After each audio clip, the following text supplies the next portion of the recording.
et bienvenue sur Homemade School. Dans cette nouvelle vidéo, nous allons aborder la notion de correction géométrique, principalement le recalage d'images.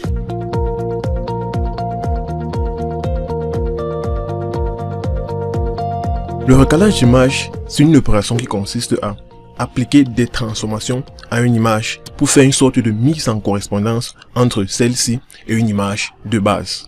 Ainsi, on pourra faire une sorte de combinaison ou de comparaison entre les informations des différentes images ou autre chose. Et un peu plus loin, s'il savait que l'image à recaler, c'est-à-dire l'image sur laquelle on applique ces transformations, ne possède pas de système de coordonnées géographiques et que l'image de base en possède, après cette transformation, l'image à recaler obtiendra directement les mêmes systèmes de coordonnées que celui de l'image de base. Ainsi, on fera une pierre, deux coups. Pratiquement, qu'est-ce qu'il en est? Allons donc dans le logiciel. Ok. Pour faire le recalage d'image, on part dans l'onglet Geometric Correction. On déroule et on part dans Registration. Registration pour le recalage en fait. On déroule et on prend notre Image Registration Workflow. Double-clic dessus. Directement, j'ai ma fenêtre ici. Base Image File. L'image de base bien sûr. Donc je passe, c'est celle-ci. Mais ok. Warp Image. C'est-à-dire l'image sur laquelle on va appliquer les transformations.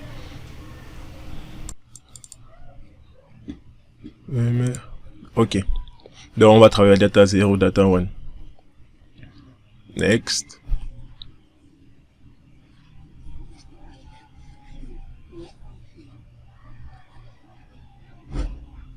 Ok. Après la première fenêtre qui consistait à importer nos deux images, on a ensuite la fenêtre des Type Point Generation, c'est-à-dire la génération des points, la point de liaison en fait.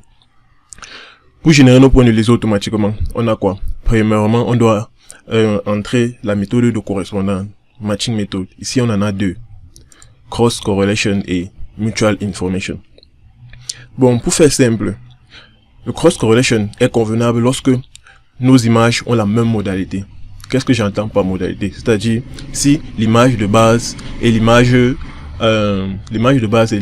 à transformer sont toutes deux en fait optiques. Donc, j'ai affaire à des images optiques. Et le Mutual Information sont lorsque les deux images sont de modalités différentes en fait. Donc, je peux avoir une star et une image optique, ou bien une star et une thème, ça dépend. Donc, ici, on doit rester avec Cross Correlation. Ensuite, on a le Matching Minimum Score, c'est-à-dire la valeur minimale de correspondance. Donc, il faudrait savoir que lorsqu'on parle de type point, premièrement, ce sont des couples de points. Donc, un premier point sur l'image de base, un deuxième point sur l'image à recaler. C'est ça qui forme un couple de points. Donc, l'image de correspondance, c'est quoi? Et la valeur de correspondance, c'est quoi? C'est que, selon la méthode de correspondance choisie, si lorsque j'ai fait la correspondance entre les deux points de l'image de base et l'image à recaler, on se rend compte que la valeur là est inférieure à celle-ci, 0,6. Le logiciel ne va pas prendre cela comme des points de liaison. Il va les exclure, il va continuer son processus. Donc ici on va rester à 0,6. Donc plus la valeur est grande, plus les points ont une meilleure correspondance, moins elle est faible, etc. Ensuite, le Geometric Model. Le modèle géométrique de filtrage. C'est quoi? En fait, il faudrait savoir que les points de liaison doivent suivre une certaine corrélation que nous devons choisir. On a le Fitting Global Transform et le Frame Central Projection. Ici, on doit rester avec le Fitting Global Transform, c'est-à-dire l'ajustement de transformation globale. Ensuite, le modèle de transformation, on a soit un polynôme de premier degré ou le RST. Quand on parle de RST, c'est Rotation, Scaling, Translation. Donc, la rotation, le facteur d'échelle et la translation.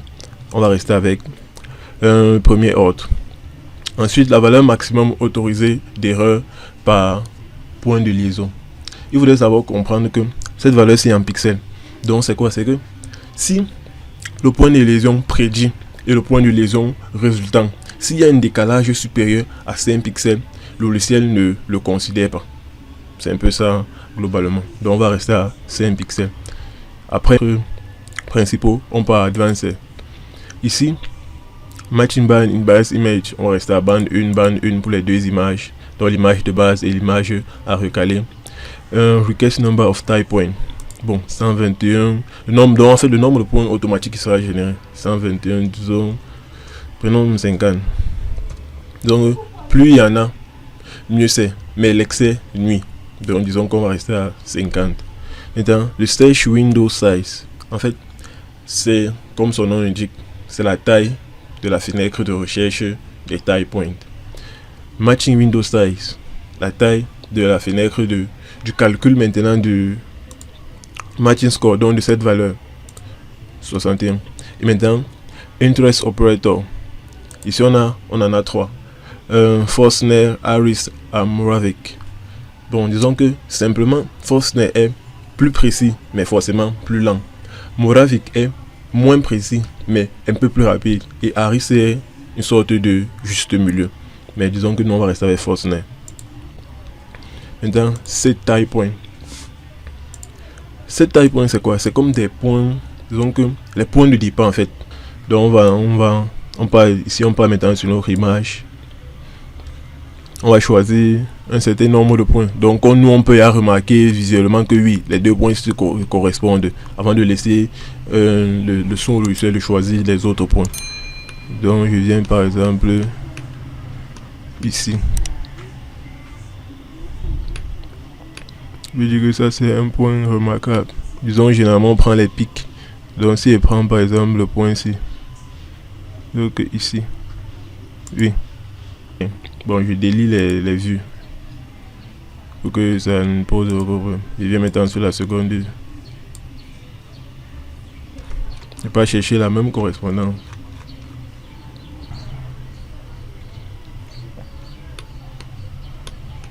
Quelque part là.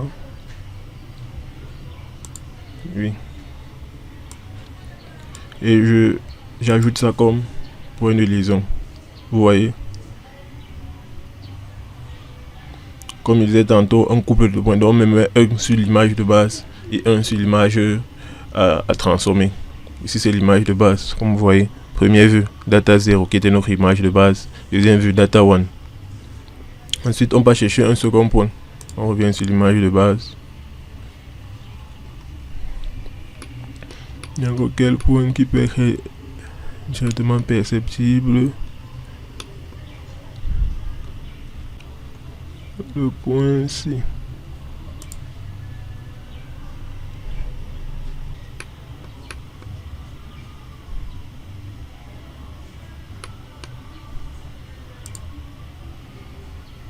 Et j'ajoute.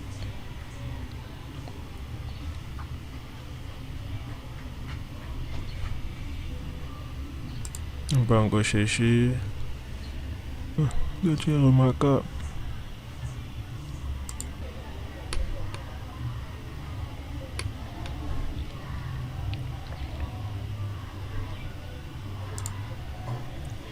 Et j'ajoute.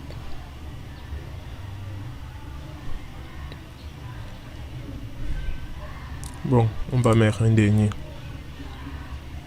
Donc le carreau point, ça sera une bonne base. Ok.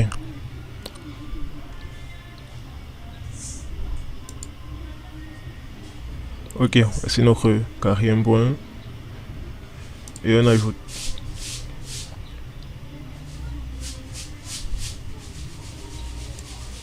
Donc voici nos 4 points du départ.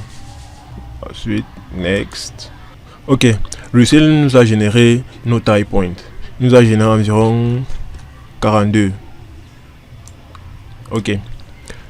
Sur la fenêtre ici, ce qu'il faudrait regarder premièrement, c'est la valeur du score et la valeur d'erreur. Le score, bien sûr, plus il est proche de 1, plus c'est une bonne chose. L'erreur, notre erreur ici, on doit s'assurer qu'elle doit être inférieure à 0,5. Ah, 1,4, ça c'est un point éliminé pour ne poser problème. Le point 22, donc je viens ici, delete type point, je supprime. Je continue. Ok, nous restons avec 41 points. Et un root mean square error de 0,09. Bon, maintenant on part warping parameter. Ici la méthode de transformation en fait. On peut avoir une méthode polynomiale, toujours RCT, comme rotation, scaling, transformation ou une triangulation. On reste là polynomial, bilinéaire. On ne met aucune valeur, on laisse ceci. Maintenant, le output pixel size, on va dire que ça correspond à notre image de base, qui est de, on voit directement la valeur ici, 28,5. Ensuite, l'export. On peut mettre le fichier, le format d'export, soit NV, soit GIF. Disons qu'on va rester en NV. Ici, on va mettre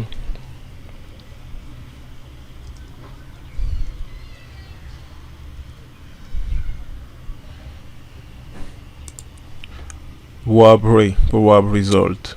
Ensuite, on peut exporter nos points, nos tailles points en fichier ASCII. Result. That is zero type point. Oui, c'est même ça par défaut. On enregistre. Ok. Dès que c'est bon, les paramètres sont bons, on termine.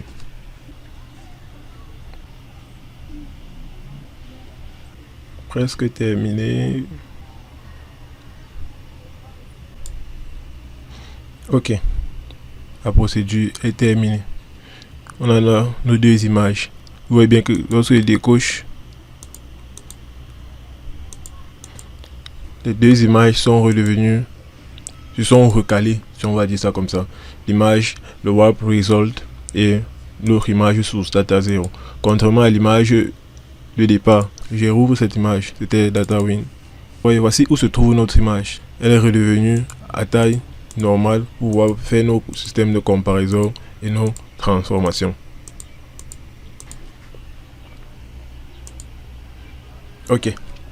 Voilà un peu en ce qui concerne le recalage d'image dans NV, encore appelé registration. Je crois que cette vidéo vous a été grandement utile. Merci de nous avoir écoutés jusqu'au bout et à plus pour les prochaines vidéos.